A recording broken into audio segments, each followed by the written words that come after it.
Okay, I'm back. Now, I finished the pureeing of the fruits. Now what I'm going to do is add the 10 eggs and the teaspoon of lemon rind and the rind and the zest and the zest of the orange that are combined in this bowl here. And I'm going to pour in a little at a time, let it mix up. And I can turn it up now, the speed, and let that mix in. I think I'm going to do it in three batches of the egg mixture into the butter, cream butter, and sugar. I'm going to add some more.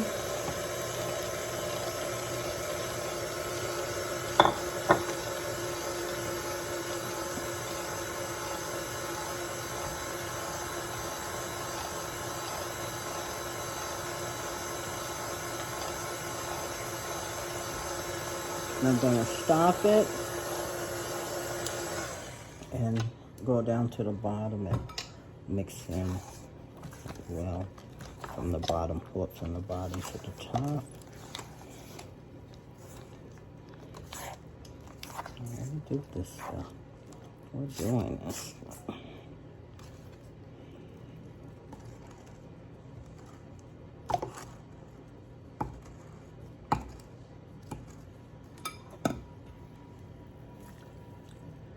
And we'll put in the rest and turn this on slow. I'll let this mix in.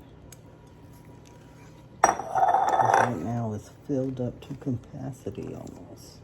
I only got an inch from the top, so let's see what happens.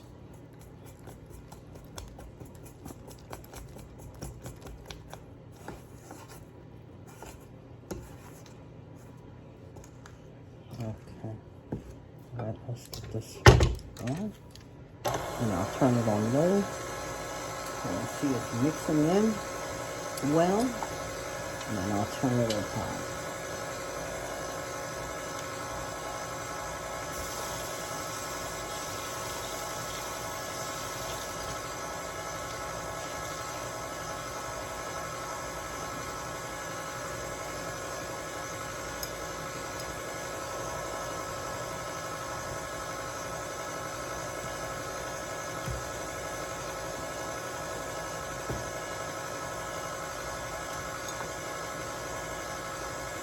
I'm going to take it up a little bit notch and see what happens here.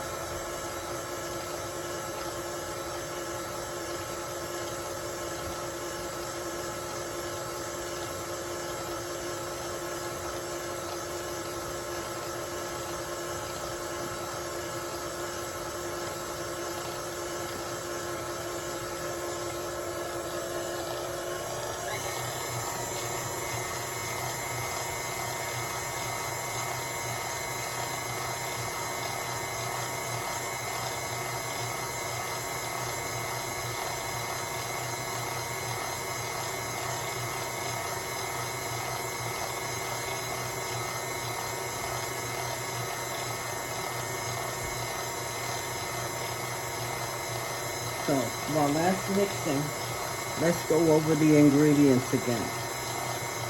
2 cups of flour.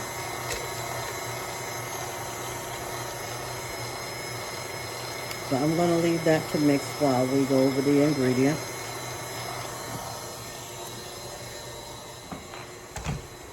So that was 2 cups of flour. Sorry, focusing powder. Okay, 2 cups of flour, 6 cups of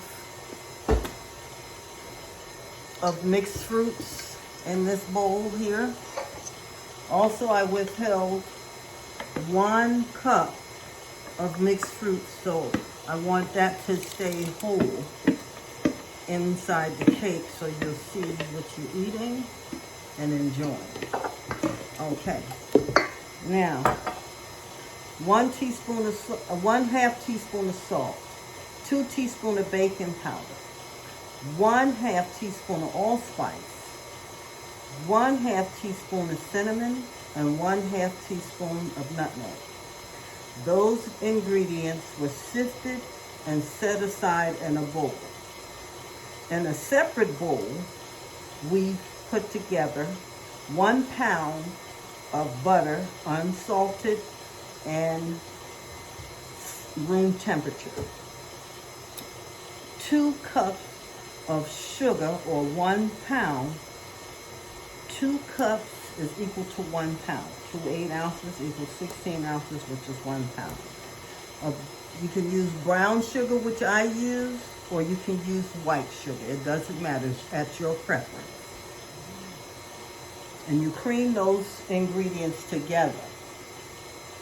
Then in a separate bowl, I put 10 extra large eggs. And if you don't use extra large eggs are fine, jumbo eggs are fine. If you don't have either one, you can use 12 small eggs. Then, in that egg mixture, I put 1 teaspoon of lemon zest, grated lemon zest, and 1 teaspoon of grated orange zest. Those were mixed together and set aside. Once the butter was creamed, then we added the egg mixture to the butter.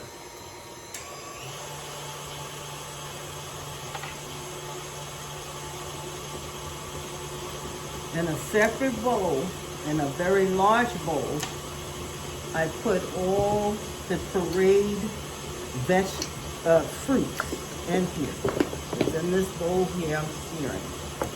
So once that's all done, I'm going to mix, once the butter is done, the butter, the egg mixture is done, I'm going to put that in. Also, I'm going to also use 1 teaspoon of vanilla extract and 2 tablespoons of rose water. And it smells so divine. Rose water.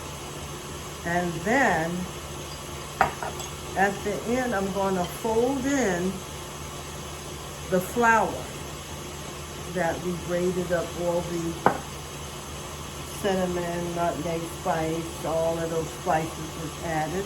I'm going to fold in, and I'm going to do 3/4 of it at a time.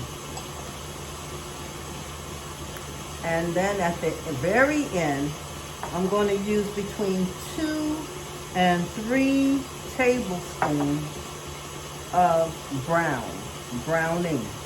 Browning is burnt sugar, and it gives it its flavor, like it heightens the flavor a bit, but don't use too much because it can overpower everything.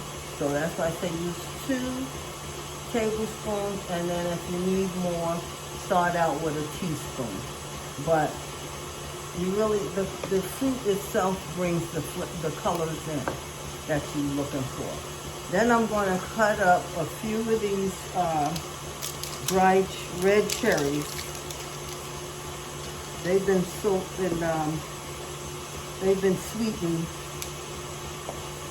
and they're real cherries. And I'm just going to sprinkle a few on top and let it float down into the cake, and then pop them into the oven. So that's how this recipe is done. And if you have any questions, feel free to send a message. So now the butter mixture is done. I'm going to bring it over there and pour it in.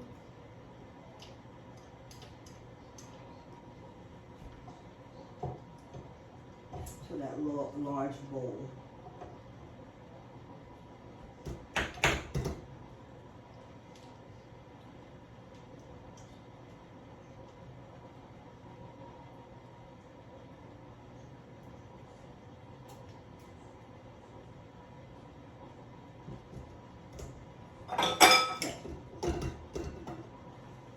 Here we go.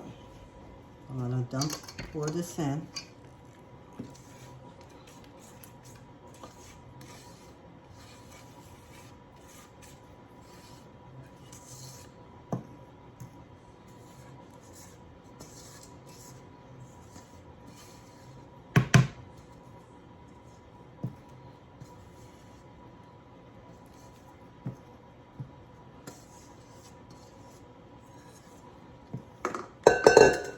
Okay, so now I'm going to fold in these things here. Well, you don't have to really fold this in, just mix it. And I'm going to put in the vanilla extract and the rose water. Oh, it smells so good, that rose water. Oh my gosh.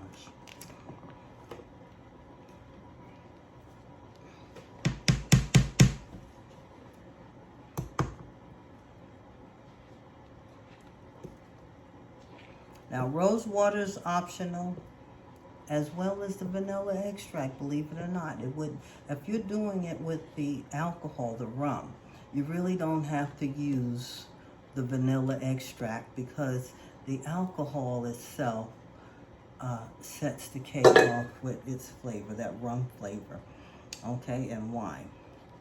So you wouldn't really taste anything that it may have changed. And see, this is overflowing. And I'm going to have to take some out and see if I can find another larger bowl. If not, I'm going to have to put it in a pot. That's what we used to do when I was growing up. We put it in a big pot. All right, let me get back with you.